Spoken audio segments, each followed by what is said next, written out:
Salve a tutti, benvenuti in questa nuova puntata di Soundtrack City, benvenuto a Massimo Privitera, ciao Massimo. Benvenuto a Marco Testoni e saluti ai nostri spettatori. Allora, dunque, oggi abbiamo un bell'ospite, questa intervista mi è piaciuta molto perché è interessante, divertente, c'è un po' di tutto e poi soprattutto lui, insomma, non è un profilo di medio livello, stiamo parlando di Gabriele Bonolis, direttore d'orchestra, compositore, figlio d'arte perché suo padre era il grande Vittorio Bonolis, anche lui direttore d'orchestra. E voglio dire due cose. Io l'avevo conosciuto ai tempi di una lavorazione che avevamo fatto insieme, ovviamente lui come direttore d'orchestra, poi c'era Umberto Scipione come compositore e io facevo la supervisione musicale di Benvenuti al Nord, un film che è stato un successone diretto da Luca Miniero. Però lui non è solo un grande direttore d'orchestra di cui adesso vi parlerà Massimo su ciò che ha fatto nell'ambito della musica per il cinema, ma è stato anche direttore artistico dal 2005 al 2009 del Sanni Opera Festival di Benevento, poi soprattutto coordinatore musicale del Festival dei Due Mondi, insomma un festival noto in tutto il mondo appunto, non solo in due ma in uno, e in più è stato vincitore del premio di composizione per musica da film Mario Nascimbene Awards nel 2003. Inoltre è titolare della cattedra di musica da camera al Conservatorio di L'Aquila. Parlaci un po' invece Massimo di quello che è stata la sua carriera artistica nell'ambito della musica per cinema, perché pure lì, insomma... Lì si è dato da fare, anche perché grazie al premio che tu hai appena citato, grazie al presidente di giuria di quel festival, Roman Vlad, lui ricomincia a incontrare ed entrare nel mondo della musica applicata alle immagini, Gabriele Bonolis, per l'appunto grazie poi alle collaborazioni col figlio di Roman Vlad, Alessio Vlad, altro grande compositore che pensate ha lavorato anche con Franco Zeffirelli, mica un nome da poco, e Gabriele Bonolis ha collaborato nel coscrivere o nel dirigere l'orchestra di alcune colonne sonore di Alessio Vlad per il cinema. Però ovviamente anche in proprio Bonolis ha contribuito dal suo punto di vista compositivo alla musica per immagini, nomi del calibro di Luca Verdone, con Massimo Ranieri e tanti altri. Ma quello che ci preme ricordare in questa carriera multiforme di Gabriele Bonolis è che è stato l'ultimo diciamo, ad avere l'onore di dirigere le orchestre nelle registrazioni delle colonne sonore delle ultime due colonne sonore del maestro Ennio Morricone, il compianto maestro Ennio Morricone, The Hateful Eight di Quentin Tarantino, l'Oscar del 2016, diretta proprio da Gabriele Bonolis, e l'ultima esperienza con Giuseppe Tornatore, La corrispondenza, sempre dove Bonolis ha diretto e ci ha raccontato proprio nello specifico questi due momenti topici nella sua carriera, lo score di Ennio Morricone per appunto Tornatore. Quindi comunque veramente una carriera sfaccettata di cui abbiamo parlato nello specifico. Voglio ricordare, ascoltate bene questa intervista perché c'è una piccola grande chicca proprio a proposito, che abbiamo ricostruito a proposito della lavorazione di The Hateful Eight, soprattutto di come è accaduto la vittoria di Ennio Morricone, perché è stata insomma un po' una cosa elaborata e vi spiegheremo il perché, accompagnati dal nostro battitore libero che è Pierluigi Pietroniro. Buona visione!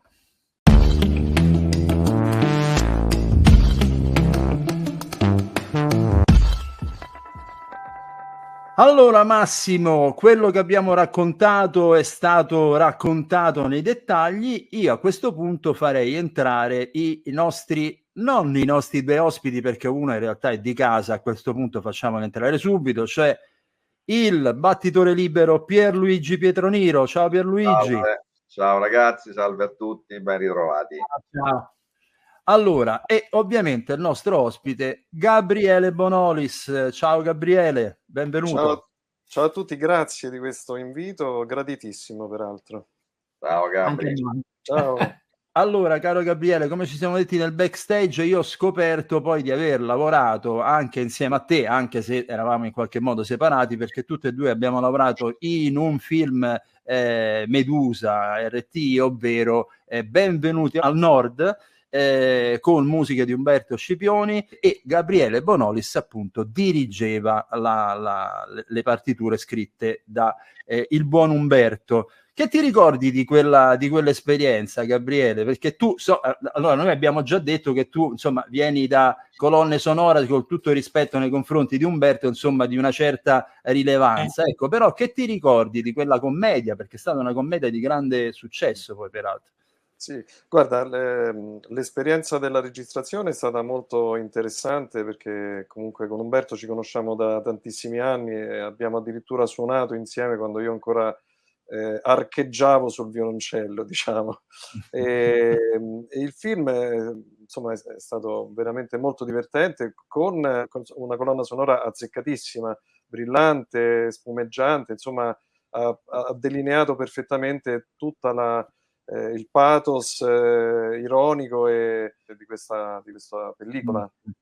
Quindi ho un ottimo ricordo, direi, sì, veramente. E poi Sofia, insomma, anche se non c'è stato il tempo di vederla, è stato interessante raggiungere questa capitale dell'est europeo, che altrimenti forse non avrei mai avuto modo di ammirare. Ecco, quindi immagino che c'era Streccioni, Marco Streccioni, esattamente. Sofia, te lo dico, Sì. nonostante Pierluigi Pietronilo è qui, come suonano gli archi a Sofia in generale? Allora, diciamo che gli archi sono sempre piuttosto robusti, i problemi maggiori li presentano spesso gli strumenti a fiato, come sappiamo. Ma io ci tenevo a parlare di un personaggio, un compositore che stimo tantissimo, che però viene sempre poco ricordato, tra l'altro figlio anche di cotanto padre, che già Gabriele mi avrà capito. Io parlo di Alessio Vlad, con il quale Gabriele ha coscritto anche delle colonne sonore. Ma tra l'altro poi Roman Vlad ti diede il premio, se non mi ricordo male, giusto? Quello esatto, di Nascimbene. il Nascimbene Awards del 2003 era presieduto proprio da Roman Vlad, che io non conoscevo se non di fama e se non avendolo visto in trasmissione e alla Filarmonica, così, perché come sappiamo lui è stato un compositore, è stato un musicologo, un divulgatore formidabile, e quindi per me è stato un grande onore. Tra l'altro fu proprio in quell'occasione che lui mi disse: poi sai, mio figlio sta cercando un collaboratore, un assistente, se ti interessa ti posso introdurre, ti posso presentare. E io l'ho ringraziato, e da lì è nata veramente una collaborazione a questo punto pluriventennale. Quindi ho cominciato il primo lavoro con lui, mi pare che fosse il 2004, esattamente un anno dopo il premio. Diciamo che Alessio, che è una persona di una cultura generale formidabile, più cresciuto, insomma, accanto a Bernstein, accanto a Stravinsky, a personaggi, insomma, che frequentavano casa sua, Alessio mi ha insegnato molto, e gli sono molto grato per questo. E poi ha utilizzato, diciamo, un po' tutte le sfaccettature della mia professionalità, perché nell'orchestrazione, addirittura ho lavorato con lui come segretario artistico in produzioni liriche al Festival di Spoleto, e come direttore d'orchestra, chiaramente. Quindi mi ha dato la possibilità di esprimermi veramente a 360 gradi. Prima ho sentito parlare del Mario Nascimbene Awards, io siccome sto leggendo proprio questo libro qui, allora peraltro lui era di una simpatia, anche un grandissimo scrittore, non solo un grande compositore. Tu hai in qualche modo, immagino, studiato anche la musica di Nascimbene, o perlomeno, insomma, probabilmente conosci le colonne sonore che ha fatto, e quanto fosse una personalità completamente a sé stante rispetto alla gran parte dei musicisti e i maestri di colonne sonore. Ecco, un tuo pensiero circa appunto il suo stile, la sua scrittura. Dunque, io, diciamo, ho dovuto mettere le piene mani nella musica di Nascimbene, perché ho aderito a un progetto che poi si è concretizzato nel 2004, di un grande concerto al Parco della Musica nella Sala Sinopoli, dove erano programmate appunto le musiche di Nascimbene, accompagnate con delle suggestioni visive, diciamo, quindi piccole scene tratte dai film, ma muto, diciamo, la pellicola era muta, sotto le quali noi suonavamo quei 4-5 minuti per rinfrescare un po' la memoria del pubblico. E parliamo di colossal americani come 1 milione 50 anni prima di Cristo, no? One Million Before Christ, o Addio alle armi, o Salomone e la regina di Saba. Esatto, la contessa scalza, affiancate queste colonne sonore da cose invece più nazionali, tipo le soldatesse di Valerio Zurlini o gli Atti degli Apostoli di Rossellini e l'Eneide indimenticabile, con il famoso tema con la viola solista suonata a suo tempo da Dino Sciolla, se non sbaglio. Quindi ho potuto apprezzare innanzitutto la grande varietà di linguaggi che il Nascimbene, compositore maestro, proprio padroneggiava. Tra l'altro, a suo tempo, Ennio Morricone mi raccontò che lui era stato invitato in un paio di occasioni a dirigere delle colonne sonore di Nascimbene. Non si ricordava quali fossero lì per lì, però ebbe il contatto diretto anche lui. E probabilmente, dico probabilmente perché comunque parliamo di due generazioni, non dico parallele, però abbastanza coeve, l'idea di inserire rumori e situazioni sonore esterne nella partitura potrebbe, io faccio questa ipotesi, che non me ne voglia Ennio, da lassù, faccio questa ipotesi che potrebbe aver messo la pulce nell'orecchio in questo senso. Adesso bisognerebbe raffrontare chi dei due per primo ha utilizzato questo stratagemma, ma insomma diciamo che è stata accolta una innovazione che si era comunque già palesata. Scriabin scrisse una sinfonia per cosa di aeroplano, come si chiama? Ventola di aeroplano. Va bene, dai futuristi a Malipiero a Edgar Varese, proprio diciamo che in un contesto filmico, diciamo così, di musica per film erano i primi, sì. Sì, ma pensa che comunque Nascimbene fu quello che inventò il famoso rastrellofono, che era il rastrello sulla ghiaia per quel film sul diciamo periodo preistorico, ma è stato il primo, quando vinse l'Oscar per l'Espiazione Marianelli utilizzando la macchina da scrivere. In realtà il primo era stato Nascimbene, che aveva utilizzato la macchina da scrivere come elemento ritmico della partitura di Roma ore 9, se non mi ricordo male, ora il titolo del film non lo rammento. Ma anche Massimo, quella degli ottoni registrati e poi rallentati, quello è su i vichinghi. Anche delle piccole nozioni di sound design moderno. I vichinghi con Kirk Douglas, se non sbaglio. Sì, e Tony Curtis, ma io la mia colonna sonora preferita, guarda, figurati, di Nascimbene. Che ha un tema che comincia con la sesta maggiore di con un ottavo di bellissimo. Vabbè, qui siamo ad alti livelli, ragazzi. Pierluigi, vai, fai la tua abbassa il livello, Pierluigi, abbassa il livello. L'abbattitore in questo senso.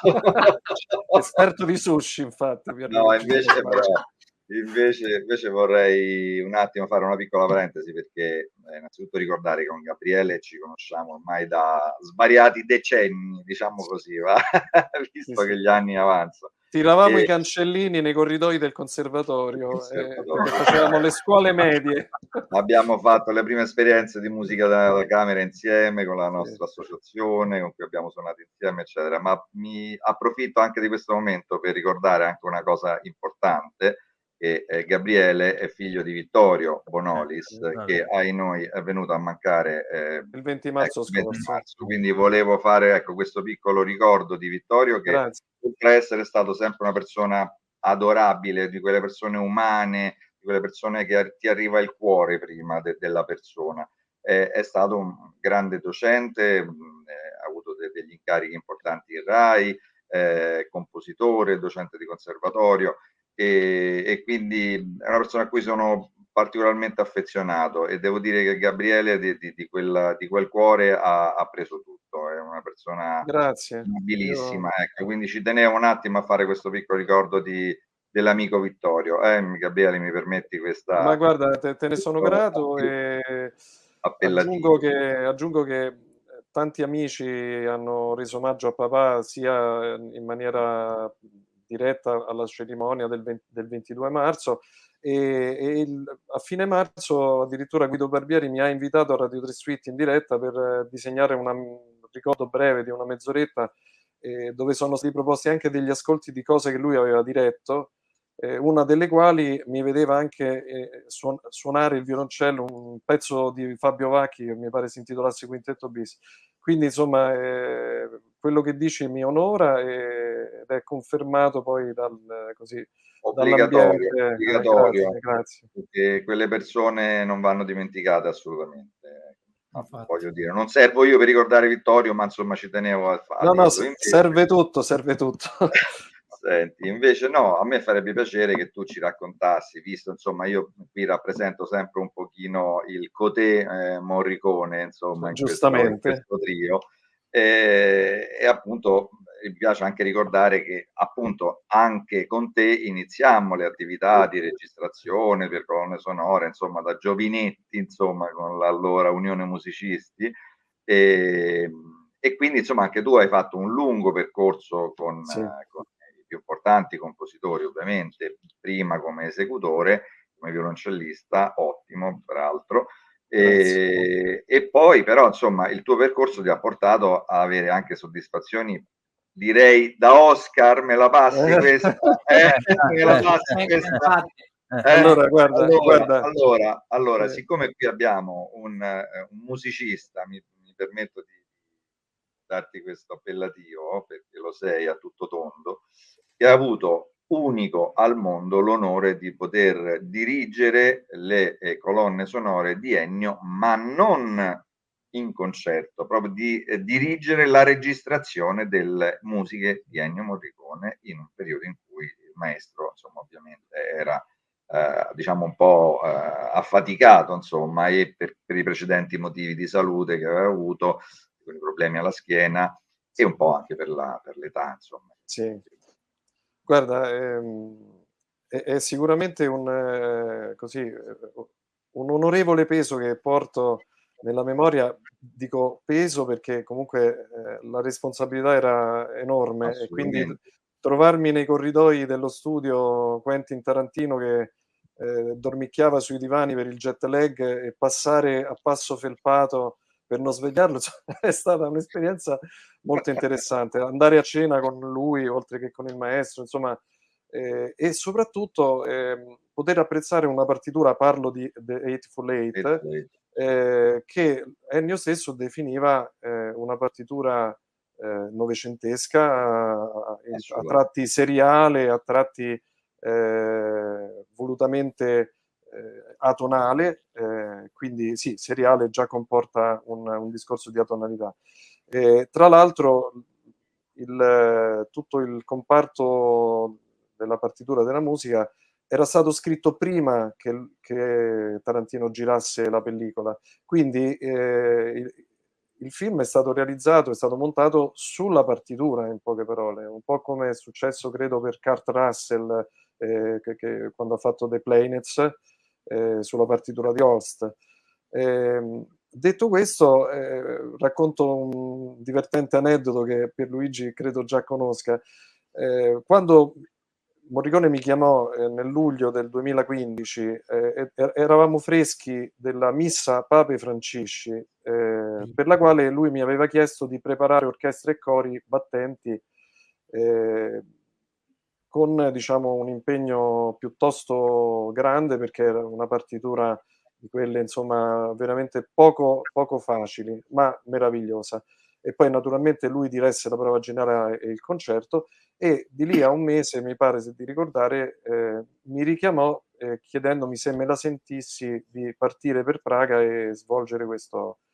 Allora io naturalmente la prima cosa che gli ho chiesto è stata: bene Ennio, perché mi chiedeva lui dargli del tu, io non avrei mai osato, ma alla fine l'ho dovuto fare perché lui si cominciava a seccare di lei, ma va bene, insomma, era fatto così. Gli chiesi: la partitura, Ennio, quando me la puoi dare? Non ti preoccupare, adesso non voglio fare l'imitazione perché Pierluigi in questo è molto più bravo di me. Comunque mi disse: non ti preoccupare, l'avrai al più presto, a tempo debito. E insomma, passano i giorni e io non ho nessun segnale, lo richiamo e lui mi ritranquillizza. Insomma, morale della favola, siamo arrivati a Fiumicino per partire, la partitura non c'era, o meglio, ce l'aveva lui e se la teneva stretta.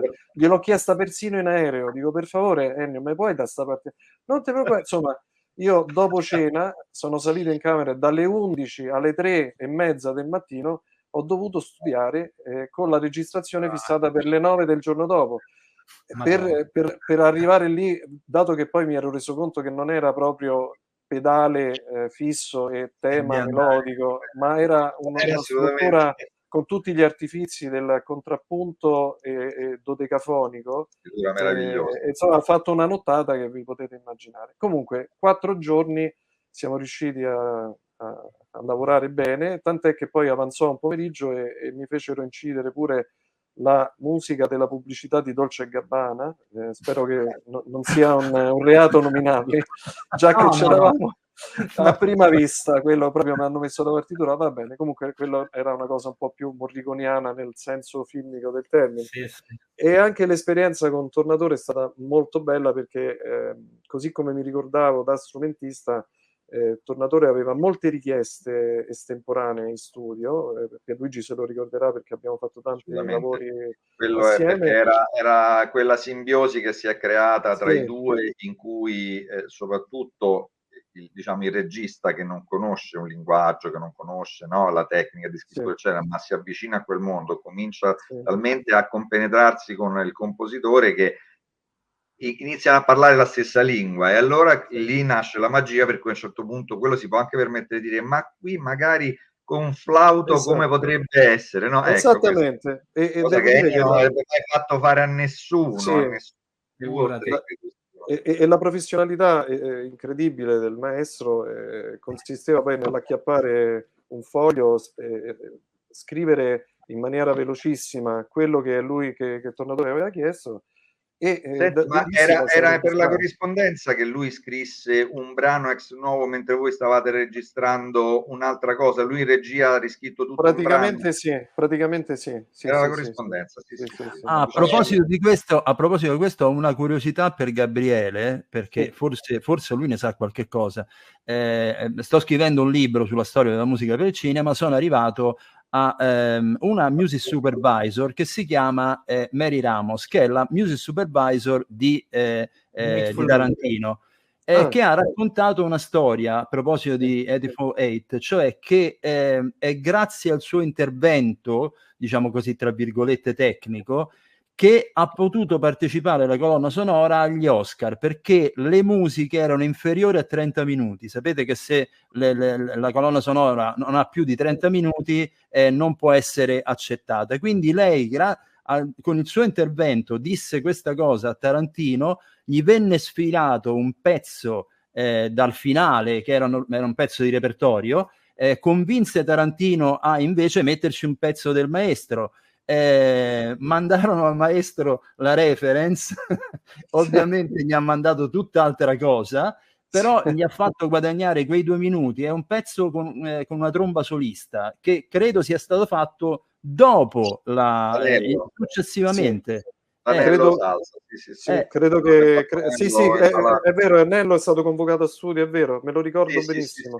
Non sapevo il retroscena che ha raccontato Marco, ma ecco, lo apprendo adesso e mi spiego il perché del pezzo di Pernello. Quindi e questo avveniva dove? La registrazione dove? Così facciamo un po' di storia pure noi. Sempre a Roma, Nello è stato convocato a Roma, sicuramente. A Roma. Ok. Dove non lo so esattamente. Mi stai confermando una storia che insomma credo sia abbastanza importante, quindi la farò sapere quando mi si dice: a che servono i supervisori musicali? A questo, a farti vincere anche gli Oscar. Vabbè. No, ma senti, piccolo merito, però riconosciamoglielo, insomma. Assolutamente. Facciamo finire a Gabriele di raccontarci la corrispondenza, perché Patato è una colonna sonora che io amo in particolar modo e mi piace qualche retroscena. Dai, Gabriele. Allora, il film purtroppo non ha avuto il successo che meritava, anche in maniera un po' misteriosa, perché a volte ci sono delle ondate di fortuna, ma sono stati anche lì dei giorni meravigliosi passati a Praga, e devo dire che Tornatore è una persona deliziosa, di una socievolezza, di un senso dell'amicizia. Mi ha scritto poi qualche riga poco tempo dopo via mail per ringraziarmi dell'impegno anche proprio emotivo che avevo cercato di profondere nella mia direzione. Esiste tra l'altro un bellissimo backstage che ha avuto credo 50 o 60 mila visualizzazioni, forse anche di più, dove un bravissimo videomaker, di cui perdonatemi non ricordo il nome, ha immortalato insomma i momenti più salienti del lavoro. Dura 3 minuti, se non l'avete visto vi consiglio di guardarlo. La corrispondenza backstage si intitola. Allora, noi purtroppo siamo arrivati alla conclusione di questo incontro molto molto frizzante, interessante. Abbiamo dato dei cenni storici che magari chi vuole interessarsi a come sono andate queste 2 colonne sonore anche dal backstage, appunto, lo può tranquillamente vedere. Abbiamo anche imparato che per vincere un Oscar dobbiamo fare mezz'ora di musica, e quindi io sto scrivere subito. Cioè, questo negli States, in Italia no, puoi fare anche in Italia se fai musica originale e dici che a volte anche se non hai scritto la colonna sonora infatti, uguale. Non facciamo queste polemiche tanto ormai sterili. Sono polemiche, io ho un aspetto didattico a questo incontro. Troppo attenta a questi dettagli, la composizione. In Italia siamo avanti, capito? Proprio premiamo anche sulla parola, così. Sì, anche senza aver scritto. Allora, prima di chiudere, di fare la famosa domanda canonica con la quale chiudiamo sempre il nostro programma, la nostra puntata. Io consiglio ai nostri spettatori e a chi vedrà questa puntata, devo dire, spumeggiante, come ha esordito Gabriele, di andare ad ascoltare anche le musiche che ha scritto Gabriele, perché ha scritto delle colonne sonore sia in solitaria che con Alessio Vlad, però andatelo ad ascoltare, perché comunque Gabriele, diciamo che appartiene a quella scuola che piace a me, quella che ancora ha una struttura ben portante, anche melodica, leitmotivica, ma veramente c'è dietro un retropensiero, non è buttata lì così a caso. Grazie. No, peraltro, come abbiamo già detto nell'introduzione, insomma, la carriera è piuttosto composita, quella di Gabriele. Non c'è avuto il tempo per parlare della sua esperienza come direttore artistico di festival, che anche lì sarebbe interessante capire come funziona, come un musicista si approccia a questo che insomma è un altro mestiere. Però mi autoinvito per un'altra puntata, allora. Gabriele, sei benvenuto sempre. Allora, la domanda che ti facciamo, scendendo immediatamente di livello, però non tanto, perché se ami il cinema probabilmente noi siamo collegati a un programma radiofonico e chiediamo sempre ai nostri ospiti la preferenza circa una canzone legata al cinema, quindi una canzone legata a un film. Ce n'è qualcuna che ti è rimasta particolarmente impressa nel cuore? Anche se è una pellicola un po' anziana, Moon River di Henry Mancini, da Colazione da Tiffany.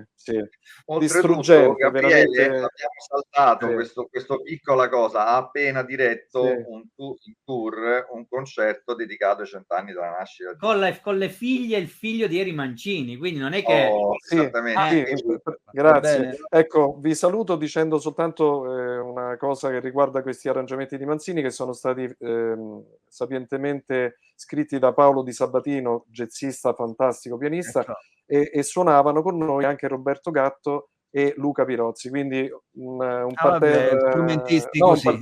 palco oltre agli archi del Conservatorio dell'Aquila, i ragazzi, gli studenti. Ecco, giusto per rendere onore a chi ha lavorato. Giustamente, questo qui è un particolare da cui si riconosce la sapienza di un musicista quando parla anche degli strumentisti, in sostanza. Quindi grazie ancora Gabriele, grazie a Pierluigi Pietroniro, grazie a Massimo Privitera. Alla prossima. Grazie a voi.